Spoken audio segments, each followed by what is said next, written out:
Hi everyone, welcome to Creeps. My name is Lindsay and I am a reference librarian at Radnor Memorial Library as well as the resident true crime Rolodex. I know it's been a little rainy here in my neck of the woods, but hopefully everyone is enjoying this nicer weather. Now, remember when I said that you can ask a true crime fan who their favorite serial killer is and they will usually have an answer? Well, the same goes for whatever case that they've been following for years. Today, I'm going to go over one of mine.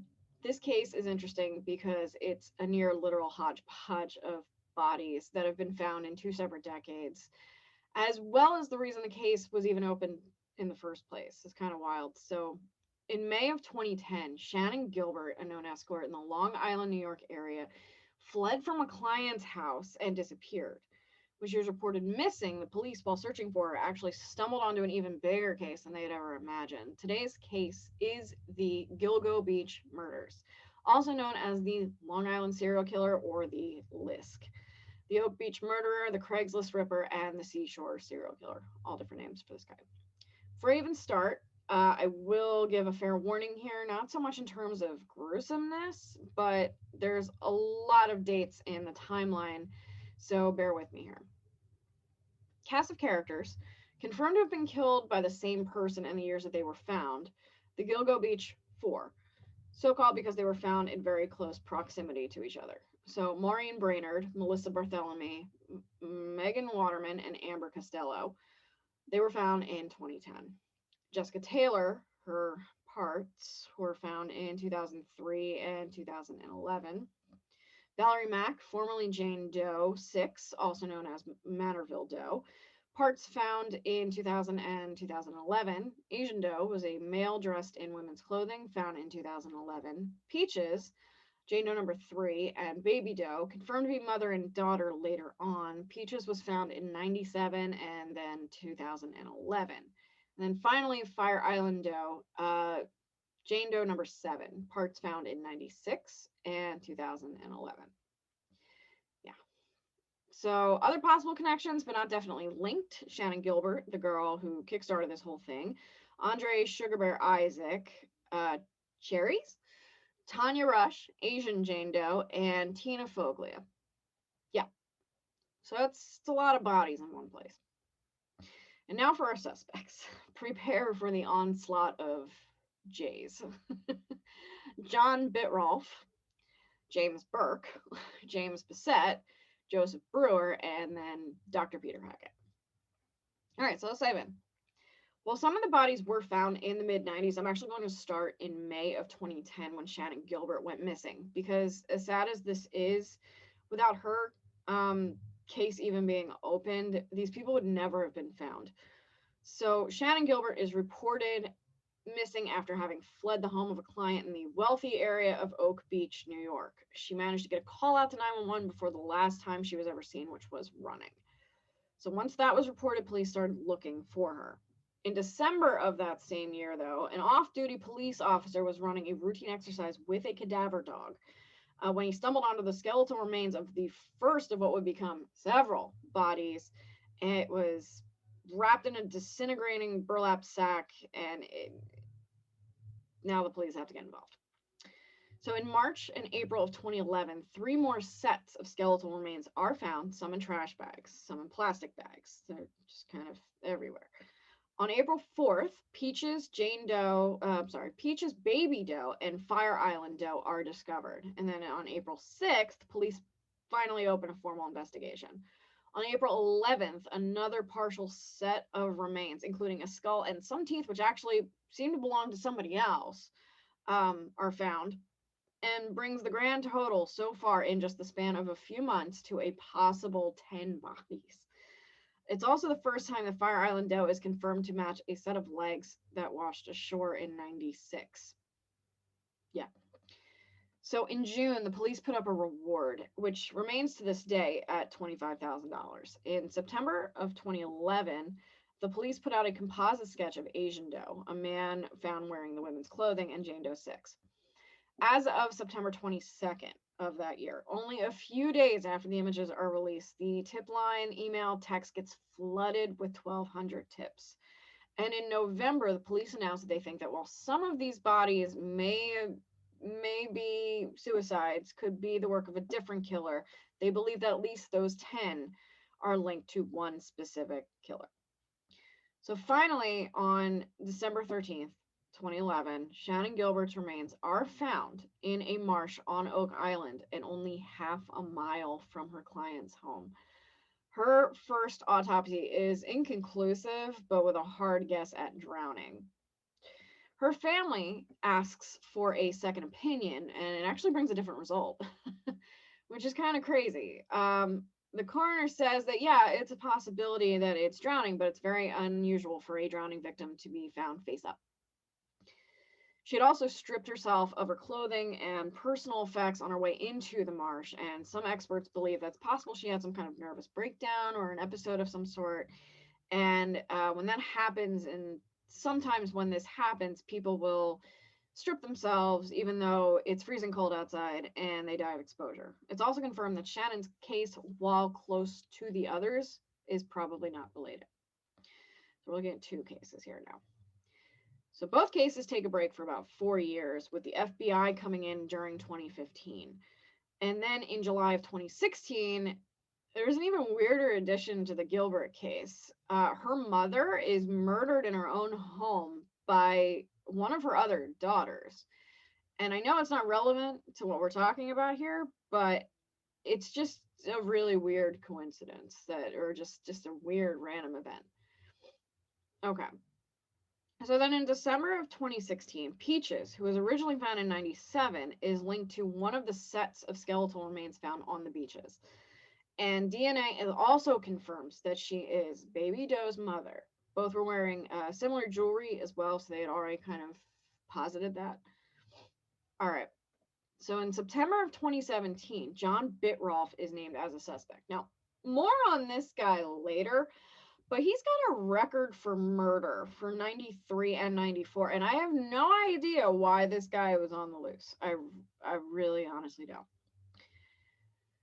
So now we're coming up in more recent years. 2019 announcements include adding the use of familial DNA, which if anybody who's, really into true crime, they know that this is how the Golden State Killer was caught. In January of 2020, some more photos of evidence are released. A picture of a belt with initials on it. The police are keeping quiet as to which Doe this belongs to or where it was found. And then finally, some good news. Jane Doe number 6 is identified in May of 2020 as Valerie Mack, also known as the Manorville Doe. And that's about as far as the case actually goes right now. It's still going. Now, let's talk about suspects, because some of these guys are super shady, all right? We'll start with one guy I've named already, John Bitroff. This guy murdered 2 sex workers. Now, why he was out walking about, who knows, but this was eventually cleared, if you'd actually believe it. James Bissett was a guy who owned a nursery on Long Island, killed himself 2 days after Shannon's remains were found. Sure, okay, I mean, it could be a coincidence, right? Well, the nursery he owned also used the same burlap bags as some of the victims were found in, which definitely doesn't bode well for him. So, all right. Joseph Brewer, who hired Shannon that night, was also cleared, but there wasn't a whole lot on this guy, so I really don't know. And then finally, for the last 2, and who I definitely think had something to do with whatever is going on here, are Dr. Peter Hackett and James Burke. Hackett lives on Oak Island and once told police he runs a wayward home for girls and that he had treated Shannon the morning of her disappearance. All right. He also called Shannon's mother 2 days after she supposedly ran off and told her mom that she was fine and he was taking care of her. Phone records for this sketchy dude also show that he called her mother a second time sometime later. Even more weird, Shannon's remains were found adjacent to his backyard. I like this guy for Shannon's murder a lot, but for the others, not so much. Now, in one of the recommendations I'm going to make later, you'll see this guy interviewed if you watch it, and he is just wild, dude. I mean, this guy is like crazy pants bananas. I don't even know. Okay, this guy is just off his rocker completely. And then the last guy, James Burke. This guy is very probable to me for being the L.I.S.K. He's a former police chief who had a record of beating suspects. He was implicated in the L.I.S.K murders by another sex worker and then tried to block the FBI's arm of the L.I.S.K investigations. Yeah, again, not much on him, but this guy is very, very suspicious. So obviously this is still unsolved. It's still an active investigation, which is great. And considering the strides they've made in at least identifying some of the does, I have my fingers crossed that somebody is going to get this guy and we don't end up with another Golden State Killer or a Samuel Little here. But there are theories floating around, and some actually seem really plausible. One theory that was actually debunked was that Joel Rifkin murdered these girls. Now, Joel Rifkin was a known New York serial killer. He was questioned about them, but he denied it. So he was also ruled out. But then there's a second theory, and one I think one of the upcoming recommendations makes a great claim for: truck driver. There's an interstate route that runs through the area of Long Island, and it connects it to Atlantic City, and it goes as far south as Daytona. Now, there are similar murders to these that happened in Atlantic City, New Jersey around the same time. And Daytona also had the Daytona Beach serial killer, although he was caught in either 2018 or 2019, one of those 2 years. I don't remember. My entire point about this thing, though, is that it could literally be anyone. Every time there's a new suspect, another one gets ruled out. It's incredible to watch how this case is going. It really is. So on that note, I'm going to spend a little time on the recommendations here, more than I usually do, because these give way more information than I can fit into a 15-minute video. So one podcast, Unraveled, the Long Island Serial Killer. It's a podcast done by Billy Jensen and Alexis Linklater. If you know me, you know how big of a fan I am of Billy Jensen. He is one of the 3 men who helped finish the late, great Michelle McNamara's iconic true crime book, I'll Be Gone in the Dark, about the Golden State Killer. He also wrote his own book, Chase Darkness with Me, about his online efforts with web sleuthing to close unsolved cases. He's actually been successful a couple of times in doing so. The guy's a journalist. He's a great writer. He's a great sleuth, and known for working closely with Paul Holes, who's actually the guy that brought down the Golden State Killer, Joseph D'Angelo. Highly recommended it. Amazing podcast, and it really helps that Billy Jensen is actually from Long Island, so it works out. All right. One book, Lost Girls by Robert Kolker, is insanely good. I highly recommend this book.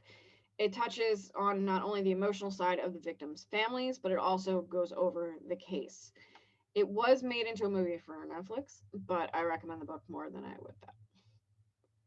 And finally, one documentary, The Killing Season. This show it's on Prime, and it's unbelievable. I have never seen anything quite like this show. While it deals mostly with just Shannon's case, it does dive into web sleuthing. They talk to police. They dig up interview footage of Hackett being weird in a parking lot, like I mentioned earlier. It's absolutely insane. I love this show, and even though it's a few years old, it's still revered as one of the best sources on this case. If you're part of the websleuths.com forum, you'll know that the 2 directors of this series are extremely active on there even today. They continue to contribute to the L.I.S.K Gilbert parts of the board, which is great. And so there you have it. The Long Island Serial Killer, aka the Gilgo Beach Murders. I hope you all enjoyed it. And if you want to check out more about this case, there is a website, gilgocase.com, and also gilgonews.com, which has a form to submit tips to. So signing off, I hope everyone has a wonderful weekend ahead of them in the next few weeks. Enjoy the weather, stay safe, stay healthy, and I will see you all at the library. Take care.